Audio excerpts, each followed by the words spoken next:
channel. This is Jude, and welcome to this Christmas DIY. I have been wanting something to sit as a centerpiece on my kitchen island. So I've had a lot of ideas, and I've kind of combined a lot of items that I have been seeing and really treasuring at different shops that I've been going to. So I really have this idea in my head, and I thought, why don't I share it with you, and maybe you can be inspired to make something beautiful for your centerpiece in your house. So let's get started. So I have been loving the buffalo check plaid everywhere that I've been going, and I'm sure as you've been in and out of stores, you've been seeing the influence that the check has really had on ornaments and Christmas designs. So I really wanted to bring that into my centerpiece. So let me start and show you the items that I have purchased for this centerpiece. I went back to Walmart. If you saw my Thanksgiving centerpiece, I had been so pleased by the flowers that I picked up at Walmart. So I went back and I got this nice Christmas arrangement, and I thought it was so nice and colorful. And since I had so much red going on, I wanted to break it out with the white instead of using the red poinsettia. But I'm not sure whether I'm going to actually use this flower or just have it as an accent piece, or maybe just use the greens and the ornaments inside. So we'll see how that goes. Then I have collected some pine cones just from my walks, and I've saved those and cleaned them up. And then I'm going to do a snow scene in the ball jar that I have over here. And I'm going to use this snow. This was from the dollar store, so I'm going to use that. And then I have this beautiful wrapping paper, but it's a very heavy, high-quality wrapping paper, and I got this at Hobby Lobby. And then at the dollar store, I also got this just plain white votive candle that I'm going to use. And then I got a few other candles that I really liked. So I got this one, and it has a nice gold shimmer. And then I thought this was pretty. It's a, actually it's a scented candle, but I like the gold polka dots on the glass, so I got that. And then I got a few ornaments. They call them ornaments, but I'm going to use it as I show you with the ball jar. So joy, and I've got this beautiful sparkle. It's actually an ornament, but I think I'm going to use it, just placing it in the tray like that. And then this was also an ornament. And of course we think of cardinals, the bright red cardinals, as the birds of the Christmas season and winter. And just a few gold shimmery ornaments. This was such a great bargain. I had found this just the other day at Macy's. It was a 65% off of their ornaments, and I think it's just beautiful. It has a glitter, and we just love reindeer around the home to decorate. And I love this plaid. This was also from Hobby Lobby. It's a tree, and it's just a metal frame that was covered with fabric with the red and black check.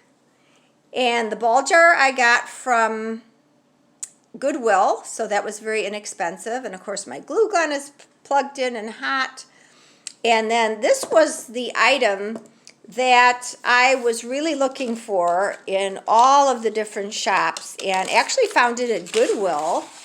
And it was a tray. I wanted to put all these items inside a tray, and I was thinking of a square, a rectangular type of tray, and I looked at a lot of different things, but when I noticed this at Goodwill, it was only $3, and it was a black with flowers on it. So I had just painted it pure white, and then I distressed it a little bit just to give it that nice look of being slightly used.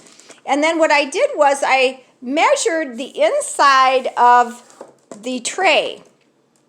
And then I cut this wrapping paper. It's a very high quality, thick wrapping paper. So I cut it to fit as a liner inside the tray. So I thought that was going to break it out rather than just having it all white. That would also pick up the theme and give it some red color. Those are the items that I'm going to be working with today, so let's move on to the next step. Okay, so I took my mason jar and I filled it just slightly with some of the artificial snow.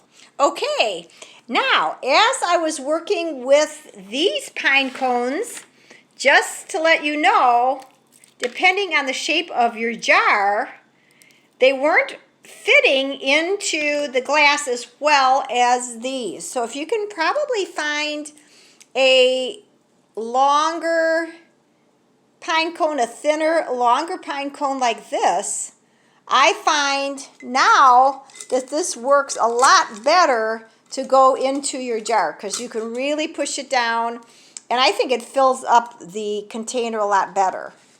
So maybe you can look for those instead. Just have to kind of work with it, and that's how it is when you're doing crafts. You know how everything is not perfect, just like life. Sometimes you have to just improvise and go with something else. Okay, once you get the pine cones in the jar, I just added a little bit more snow, so it just depends on the look you're going for. But I like the fact that the snow was obviously filling more of the jar, and there's plenty to work with here. So now we're going to go ahead and start working with our floral arrangement. Okay, so now I'm going to use my wire cutters and I'm going to cut my floral and my accessories here, my pieces off of the main stem of the wire. Okay, for sake of time, I went ahead and I cut all the pieces off of the main wire. And now I'm just going to have fun and try to fill in the jar and see how I'm going to arrange this. So this is what I'm doing now.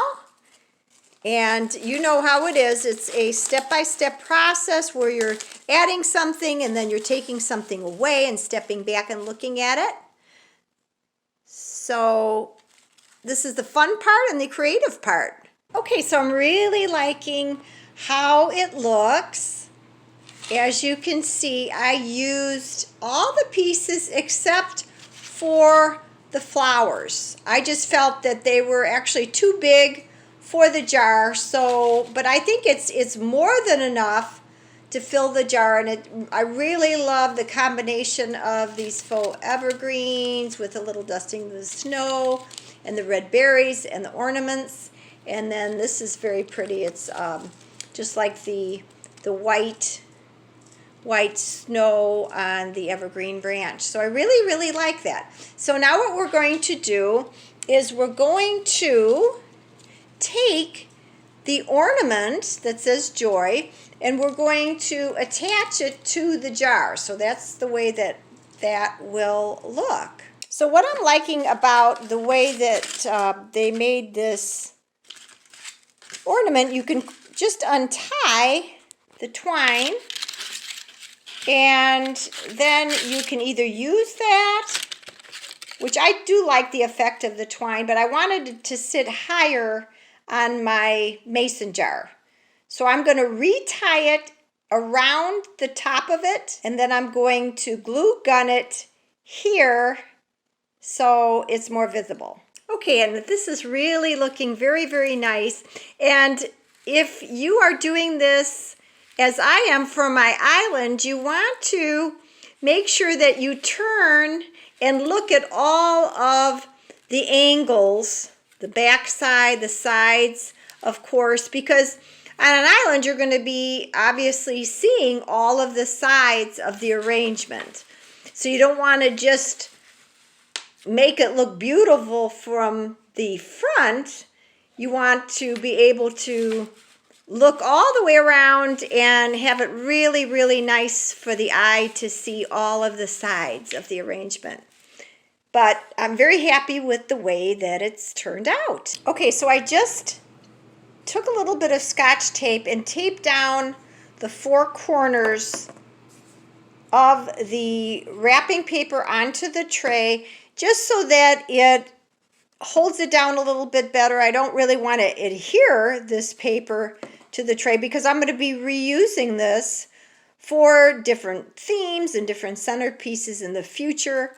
So I just wanted it to stay down for now. And then I'm going to start placing my arrangement. And of course, this is totally up to you how you want to place things. So I'm going to just take the items and start putting them in and then stepping back and seeing how I like them. So I just went outside and I collected some fresh evergreen and I added that to the edges of the display, and I am so happy with this. I hope this inspires you to make something beautiful for your kitchen, for your centerpiece. It really didn't cost that much. It was very budget friendly.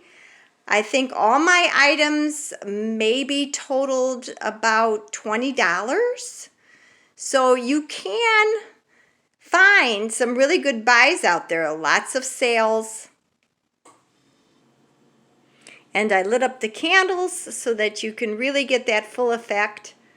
So have fun and be creative and don't get frustrated when you're doing something like this. If you find that you're at kind of a point that things aren't going exactly right, well, stop and come back later, because I want you to enjoy doing something like this. It's really fun to be creative. So happy holidays, everyone, and let me know, comment below on maybe some ideas that you came up with, or if you try this idea, let me know how it comes out. I'd love for you to share it with me. So remember, subscribe, like, and comment. And until next time, happy holidays, Merry Christmas, Happy New Year, and peace be with you.